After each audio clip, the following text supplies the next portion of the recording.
Run! Get inside! They're stinging us! Help! My baby! What are these things? Ben, Tyla, and Chris were just returning from school, arguing heatedly about a girl named Tina. Chris was in love with Tina, but Tina liked Ben, and Ben liked her too. Ironically, Chris was the one who had introduced Tina to Ben, which only made his jealousy worse. Tyla tried her best to calm them down as they walked. Suddenly, piercing screams tore through the air, followed by the thunder of footsteps as people ran wildly in every direction. The boys froze, confusion washing over them as they tried to understand what was happening. Some people were shouting warnings, others crying for help, and a few simply ran without looking back. Then they saw it. Strange, terrifying bees swarmed the sky, far larger and darker than any normal bee. They moved unnaturally, buzzing with a sharp, menacing sound as they attacked anyone in their path. A man nearby was stung and collapsed to the ground, screaming in agony. Before their eyes, his body began to twist and change, bones cracking, skin darkening, until he rose again as something no longer human. Anyone stung by the bees was transforming into a horrifying monster. Fear instantly gripped the boys. Their hearts pounded violently. Without thinking twice, they bolted down the street as fast as their legs could carry them. The sound of buzzing grew louder behind them, chasing them like a living nightmare. Ben's house was close enough to feel like their only hope. So they ran toward it desperately, breath burning in their chests. As they reached the gate, Ben suddenly slowed down. His eyes locked onto a familiar figure crouched nearby. Tina was hiding against the wall, her body shaking uncontrollably, her eyes wide with fear. Chris and Tyla rushed inside the house, shouting for Ben to hurry, but he barely heard them. He couldn't leave her. Turning back, Ben ran toward Tina and grabbed her hand, pulling her up. He placed himself between her and the street, determined to protect her no matter what. Just as he tried to move her toward safety, one of the bees darted forward and stung him on the arm. A sharp pain shot through his body, but he bit back a scream. Ignoring the pain, Ben tightened his grip on Tina and forced himself forward, dragging them both into the house just as the gate slammed shut behind them. Inside, Ben's parents and friends, who had been hiding in fear, rushed toward them in relief.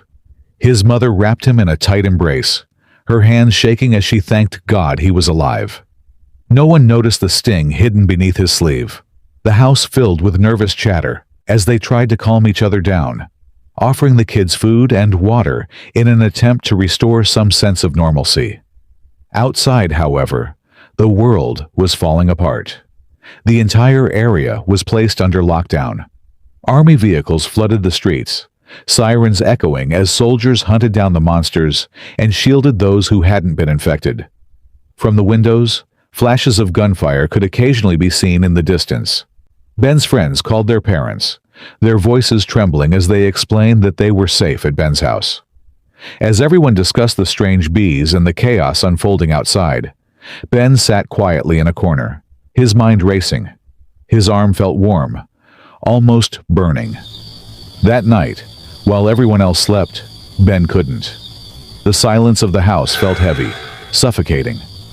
He stood alone in front of the mirror, slowly rolling up his sleeve. The sting mark stared back at him.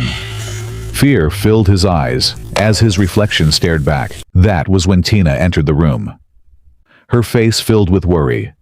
She was the only one who knew what had really happened. Ben immediately tried to deny it, insisting it was nothing.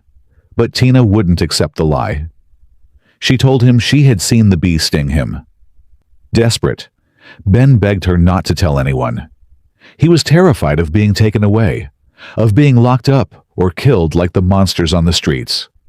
After a painful moment of hesitation, Tina promised to keep his secret, even though fear lingered in her eyes. The next day, the worst news imaginable broke from the hospitals. Doctors announced that after countless tests and investigations, they had discovered the truth. The bees were supernatural, and there was no cure. Anyone stung would eventually turn into a monster. The speed of transformation depended on how many times a person was stung. One sting meant a slow transformation over 3 days.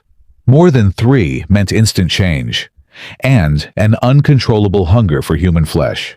Medical forces would now inspect houses daily, searching for anyone who had been stung once or twice. As Tina listened to the broadcast, her heart raced. The weight of the secret became unbearable. Overwhelmed by fear, she finally broke down and told everyone the truth. Ben exploded in anger, shouting at her for betraying him. They struggled, emotions boiling over, until his sleeve was pulled back. The sting mark was exposed. Before anyone could react, Ben's body began to change. Veins darkened beneath his skin, his breathing grew uneven, and his eyes flickered unnaturally. Everyone stepped back in horror, their faces filled with heartbreak and fear. Ben screamed in pain and rage, accusing them of already seeing him as a monster. Just then, a loud knock thundered against the door. Silence filled the house. A voice called out. It was the medical force, arriving for inspection. Everyone froze, unsure of what to do as Ben struggled to hold on to what little humanity he had left. To be continued.